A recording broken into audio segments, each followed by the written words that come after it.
Sementara itu, Saudara, Masjid Raya Baitur Rahman merupakan salah satu objek wisata religi favorit yang banyak dikunjungi para wisatawan yang datang ke Banda Aceh. Tak terkecuali saat libur panjang ini, wisatawan memadati masjid kebanggaan masyarakat Aceh ini.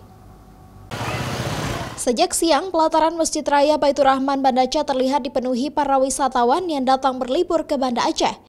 Masjid kebanggaan masyarakat ini menjadi salah satu objek wisata religi yang banyak dikunjungi saat hari libur panjang. Banyak wisatawan lokal maupun nasional datang untuk melihat kemegahan masjid yang menyimpan banyak sejarah perjuangan Aceh ini. Selain ingin melaksanakan sholat, para wisatawan juga banyak yang melakukan swafoto atau mengabadikan kunjungan mereka bersama keluarga dengan spot-spot foto menarik di salah satu masjid terindah di Indonesia ini. Apalagi Masjid Baitur Rahman Banda Aceh ini sudah dilengkapi dengan payung-payung elektrik di pelataran masjid yang menambah keindahan masjid kebanggaan masyarakat Aceh ini. Pertama kesini sama keluarga.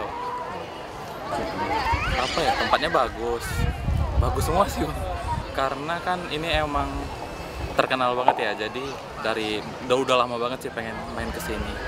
Itu aja sih. Libur panjang akhir Januari kali ini dimanfaatkan para wisatawan datang ke Aceh untuk berlibur ke sejumlah destinasi wisata yang ada di Aceh, seperti di Masjid Raya Baitur Rahman Banda Aceh ini. Mustajab, Kompas TV, Banda Aceh.